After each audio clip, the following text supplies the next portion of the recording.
So let me start off by saying that this is just my way of playing Dia. It may not be the best way, but it is a way. So I will go over I'll show two quick builds. The first one's going to be one without an Ancestor mod, although everybody should have one for her by this point because they're guaranteed. So this first one is with no Ancestor mod. Let me just get rid of the stuff in here. All right.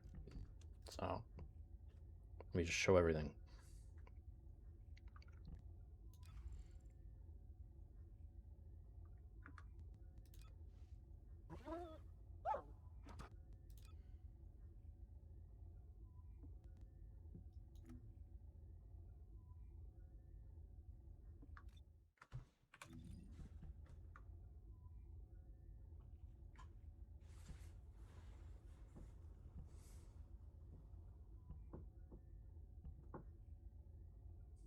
Okay, then the next one is with an Ancestor mod.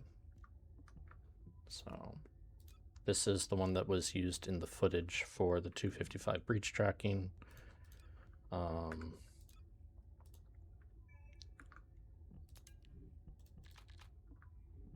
So same thing.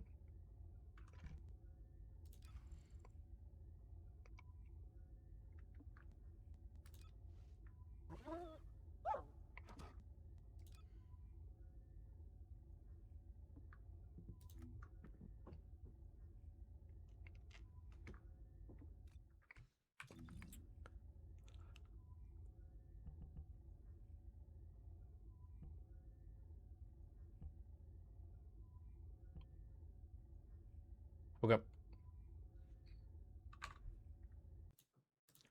All right, so I will first go over the non-Ancestor mod build and just the decisions that I've made on it, which I don't think are all that different than what other people are doing, but I am just going to talk about why I have each thing chosen. There should be no RNG to this. You should just be able to hit all the same stats. Well, I mean, I guess there is some just because of the way Dia has so much stuff going on with the way that her HP scales her critical strike rating, but you don't have to reach maximum rolls on these. But I do have these sets chosen for a particular reason.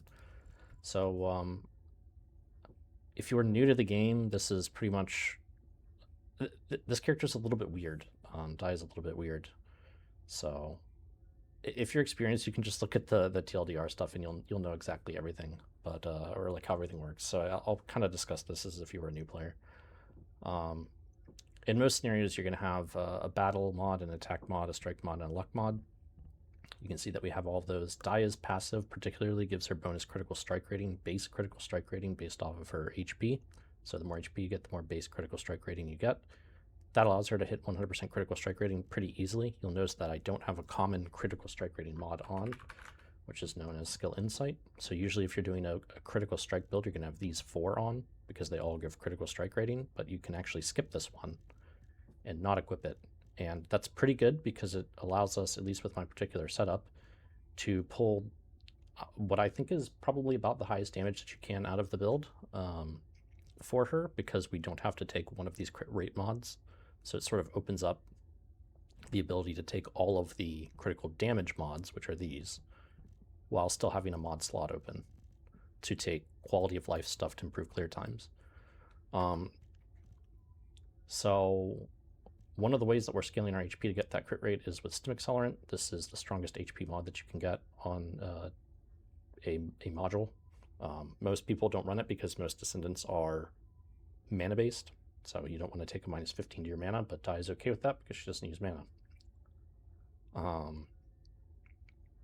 So the other stuff that we have in here that would be slightly different than what you might see on other builds is we take Skill Extension and we are taking Icebreaker. When they originally released Dia, they did not have the duration of this on her 4. So I think that people didn't realize that there was a duration tag associated with it and that you could scale the duration on the ability. So that's probably one thing that has thrown people off, if I had to guess, on her.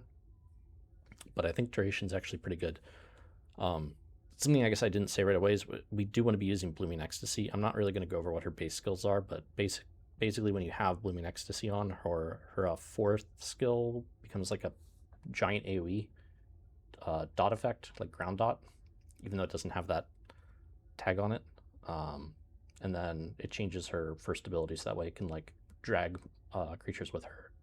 So these two don't change. They do exactly what they do in her base kit. This throws an orb out that pulls stuff in.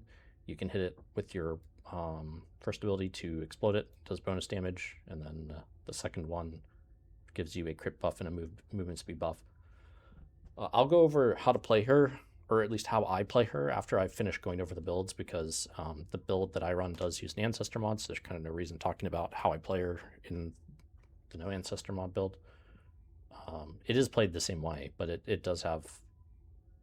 You play it the same way, but it will feel different. There we go. That's what I wanted to say. So everything else for this build, you take cooldown, expansion, because these are free, extension, because I'll go over why I like extension, but it's mainly for QOL and to make this better.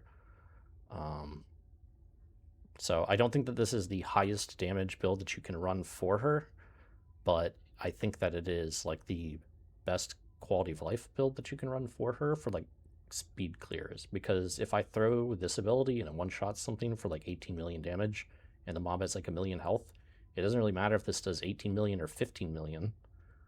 The mob is still dead, so that's why this build goes for other things that help to improve clear time rather than the most damage. So I think that's basically everything. You take these for cooldown. That's the only reason. This one's actually useless, so yet again, for new players, I'll discuss it. You're only taking this for cooldown to reach the 90% cooldown that you can get to. To hit 90% cooldown on a build, it does require you to have both of the focus mods plus both of the cooldown mods that you can run. These are the most common ones. So you do have to get all 4 of those to reach 90% cooldown. And I do think it's important to reach 90% cooldown on her. So, but... where was I? Oh yeah, this one is actually useless though. So let me really quick talk about numbers if you're a new player. There's 2 different things that you'll see on an ability. So when you look at one of these abilities, they have chill. This one has chill and fusion. So the primary type of it is chill, and then the secondary type is fusion. So anything that relates to those is going to scale this. So we're taking focus on chill for the chill power, but then this one is fusion power modifier. So the difference between... And I've seen this question asked a lot actually recently by people. I think new players mainly, they don't understand the difference.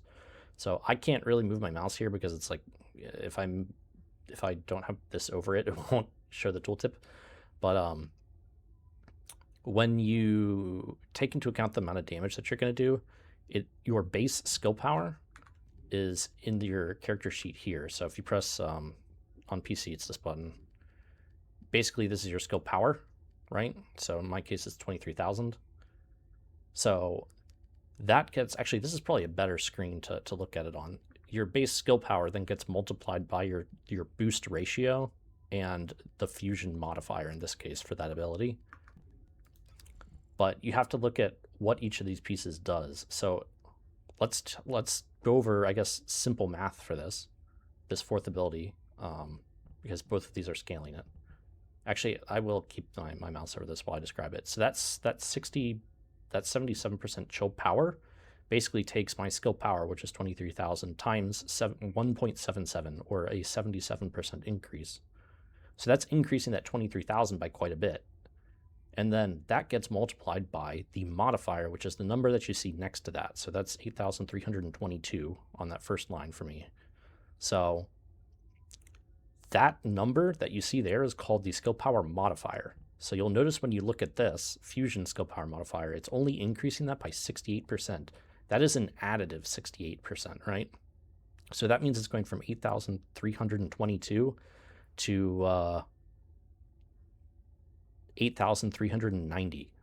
So that is basically, it's not a multiplicative increase in that case. Like, it's not going from 8,000 increased by 70% to like whatever that would be, like 15,000 or something. It's only going to 8,390. So it does almost nothing.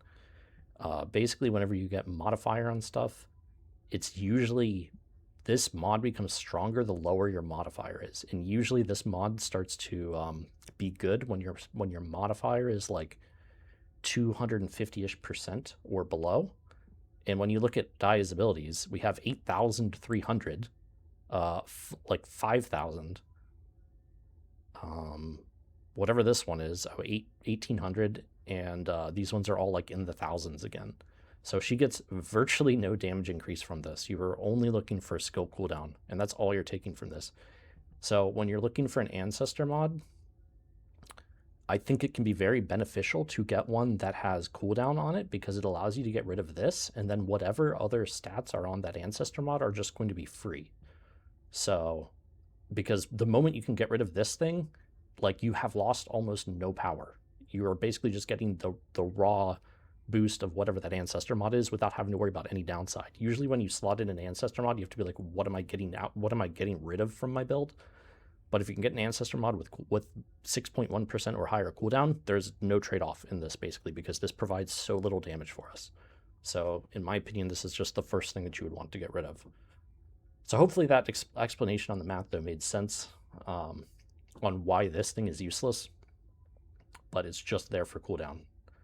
So the other thing that I want to describe really quick before we leave this page is Icebreaker. Actually, this is common on both, so I'll discuss this afterwards. Actually, no, let me go over it here, because there's probably new players that are going to be looking at this, and they're just going to want to know now. Basically for this, there's two things that actually there's three different trigger mods that you can consider. The first is going to be, you can't actually see it here. So if you click on this, it'll show you what things actually affect like your abilities. So in this case, it's saying, you have access to Blazing Zone, Battering Ram, Icebreaker, I guess Overcharge Shield, I didn't know about that, and then Steel Vanguard and all this other stuff. So the ones that would be, I'm not going to go over the pros and cons of all of these, but the ones that are up for contention are probably Power Beyond, which won't show up in this one because it affects everything. This is just, it's on the left here. This is just 15% increased skill power, so it's just a flat 15% damage increase, basically, in most scenarios, depending on what your current skill power modifier is, or skill power is, but in most scenarios, it's going to be close to 15%. Your other option is Steel Vanguard. I have seen people recommending this. I have tried it a little bit. I don't like it. I don't think it's good. The damage, this is the main reason that I use Icebreaker. This does more damage than Icebreaker, Steel Vanguard does. But the damage doesn't matter. If something's within 7 meters of me, it's dead anyway. I'm going to be able to pull it in with my Clash, and it's just going to die, because this is like, it does a ridiculous amount of damage. So I don't need this to kill anything if it's within 7 meters of me. The difference with it is that Icebreaker is 15 meters, so this is actually going to be hitting things that I normally otherwise cannot hit. The other thing that it does is it gives you bonuses to stacking throughout the mission, basically, that you're doing. If you're doing a really short mission, then this isn't as good, because you don't have the chance to stack it, and you may just want to go like Steel Vanguard or Power Beyond or something like that. But if it's a mission that's going to be like over a minute or two, then this will start giving you stacking skill attack increases. So you can see that it gives it to Colossus, Elites, Commanders, and Tyrants. Those are really the only things that matter, because those are the only things that you run any risk of not one-shotting on Dia in the current content cycle. Now, that could change in the future, but in the current content cycle, anything that Dia touches, her modifiers are so high, she's going to kill it. The only thing that she won't be killing is those Elites, Commanders, and Tyrants.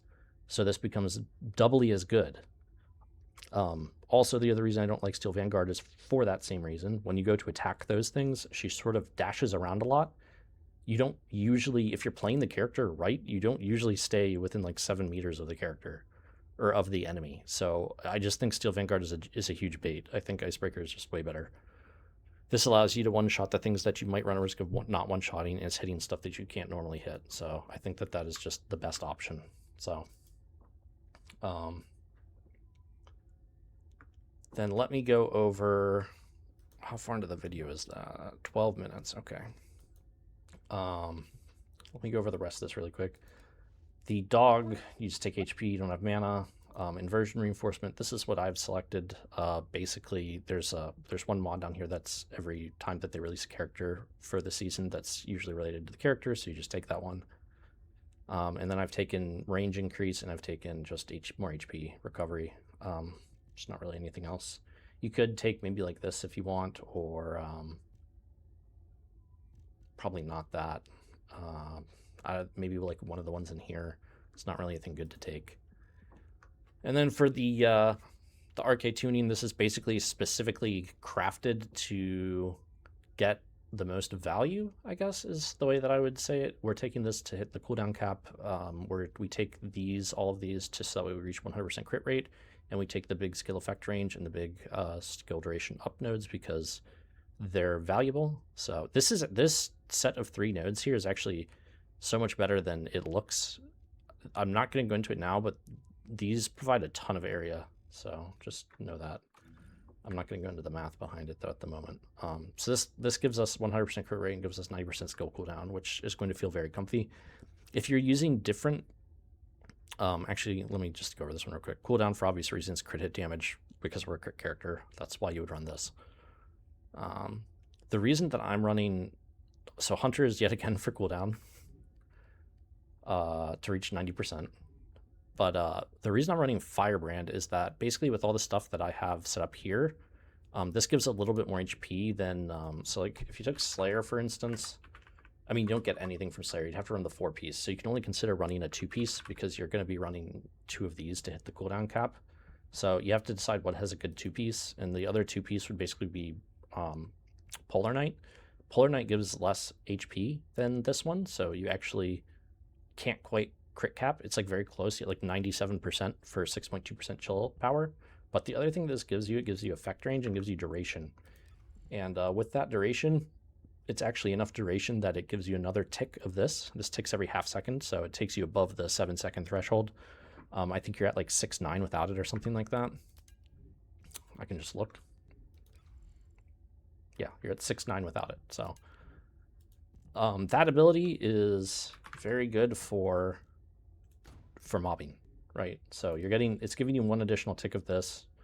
It's giving you area, so that's why and it's giving you 100% crit rate. That's why I'm running this over 6% chill power. 6% chill power goes back to what I said before, which is if I kill it by 18 million or I kill it by 15 million, it's still dead.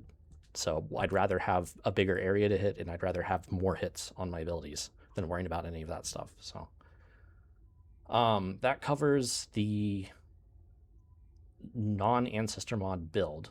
I'm then going to go over specifically my Ancestor Mod setup. Now I have gone over what you should be looking for in an Ancestor Mod, in my opinion. The very first thing that I would be looking for, like I said, is to look for cooldown. In my scenario, I got the exact amount of cooldown, which is 0.089, so that's 8.9% cooldown, to be able to take Hunter set off of my build and run 4-piece Polar Knight. This is what I opted to run. There are other decisions. This character, it's like almost not worth discussing builds for her just because the changes in her HP can affect her stats so much. So you'll see I'm still crit capped and I'm still at the 90% cooldown on my Ancestor Mod. But it's like you pretty much just have to calculate it all for yourself. So in my case, I have additional crit rate, which allowed me to do that. And I have like the cooldown mod that allowed me to drop Hunter set. So it's almost not even worth going over, like I said, my build. So I think all I'm going to say is that it's basically the same as the no Ancestor Mod build, except I did exactly what I said before, which is I used my Ancestor Mod to get rid of focus on fusion and to take quality of life stuff. So you can see I still have everything else in here. I dropped, one thing I did do is I dropped, and you can't do this in the no Ancestor Mod build without sacrificing your crit rate, but yet again, it's just, this is what I got for mine, so I'm able to do it. Basically, this crit rate allowed me to get rid of a crit mod and still keep 100% crit rate, and I opted to go for skill duration. So this has minus 20% modifier. As we discussed, modifier doesn't do anything to hurt her. So I have prioritized just getting a ton of duration. So the duration on this for me is actually 10.5 seconds. So I can actually have more than one of them out technically because there's a delay after you throw it. But it pretty much, by the time this comes off cooldown, I can throw it again. Like the other one is like still there basically. So it's really not worth discussing the Ancestor mod though. I think the main takeaway for any player is just look for one without cooldown, or sorry, with cooldown. So that way you can try to like work in different things, like not using Hunter Set and not using Focus on Fusion and all that sort of stuff. And I would consider a God roll to be basically what I have here, but with better rolls and not the max HP down. That max HP down actually like made things really tough for me trying to cap my crit rate, and I would like to not have it, but I would otherwise consider basically cooldown and duration up to be God rolls, and then probably like crit rate still, so that way you can finagle in this maximum duration. So I got enough to make it work, but man, it would have been nice if this didn't roll the max HP or rolled a higher crit roll. So that is my build. The only things that changed, though, like I said, were that my Ancestor mod allowed me to use the 4-piece Polar Knight while still maintaining the crit cap and the 90% cooldown. And I think that that's really good, and that I like to take the additional duration because of the way that I play the character. So I will go into the way that I play her right now. But first I'm going to go Wall Crasher, so we'll be right back. Alrighty, we're back. So I'm going to very briefly go over her skills.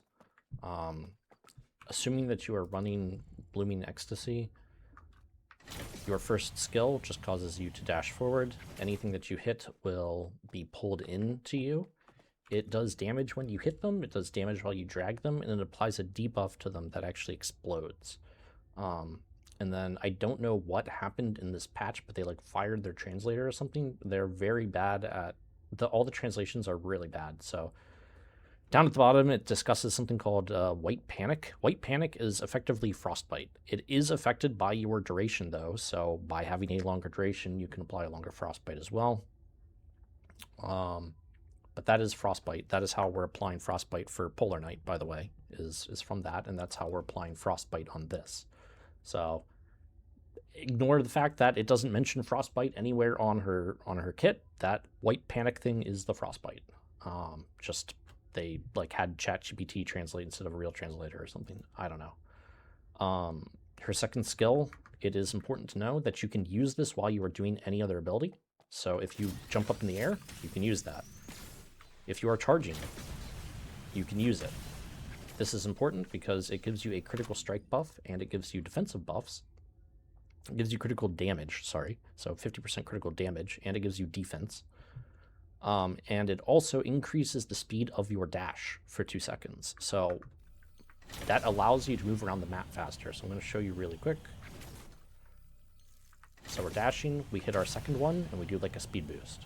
See how we're charging faster now? It also extends the duration of your charge, by the way. So making sure to use that will just make everything feel better on the character. I think a lot of people aren't good at using it.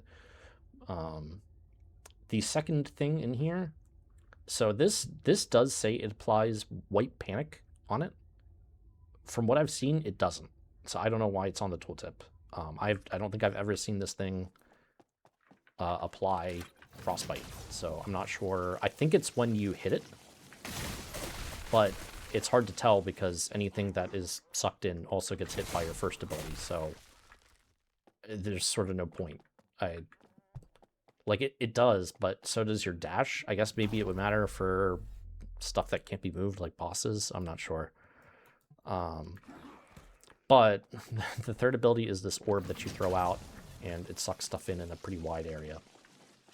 If you hit it with your first ability, it will do an explosion around it that applies that Frostbite, but you're already applying Frostbite, so it doesn't matter. And then if you hit it twice, you will sort of like rebound off of it, and it will do, I believe, just more damage is the way that it works.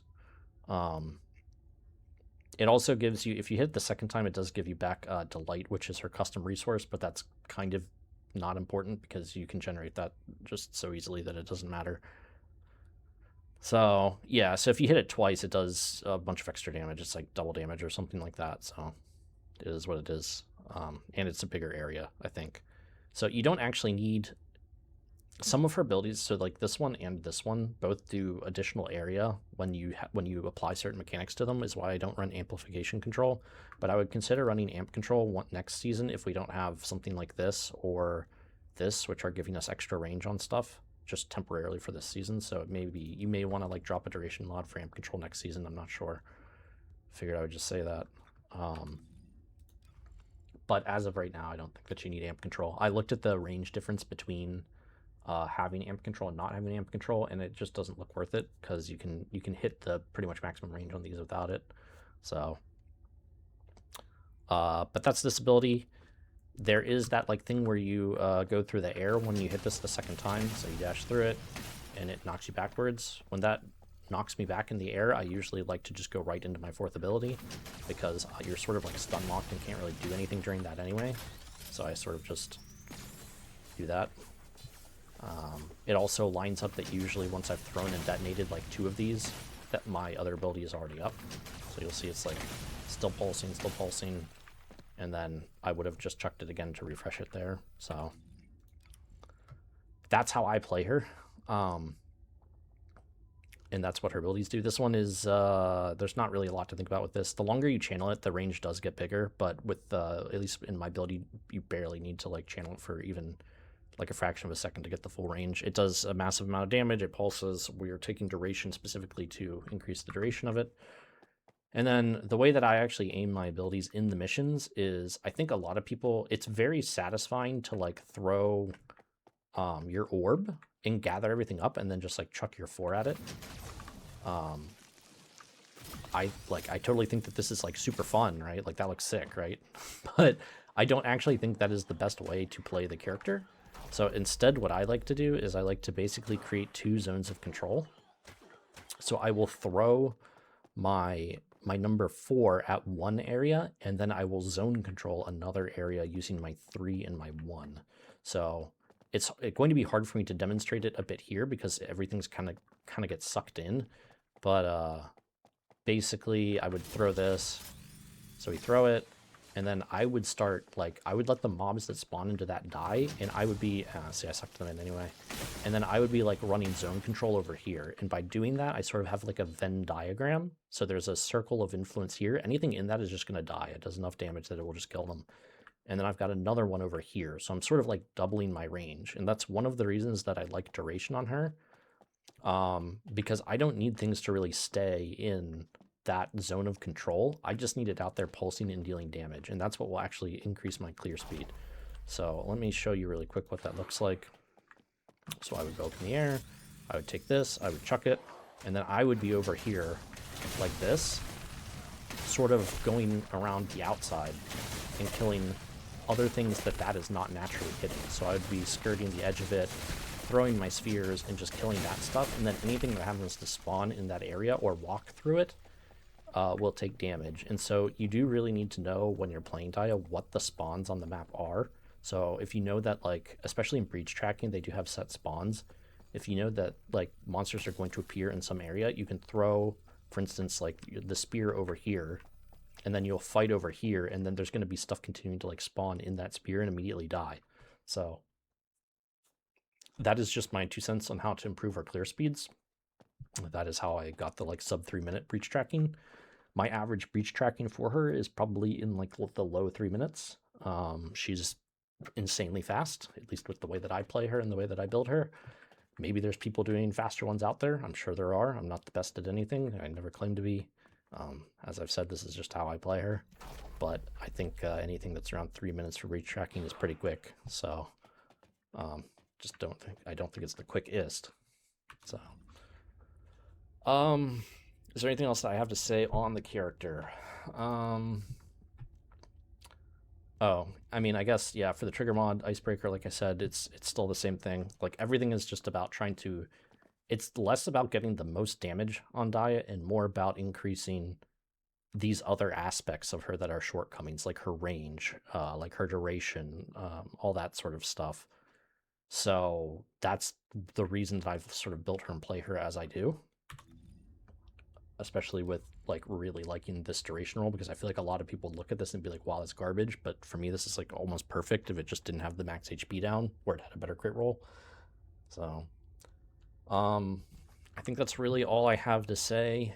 I will play the footage of that breach tracking after this for anybody that didn't already see it. If they want to, you can see how I played it. Other than that, have a wonderful day.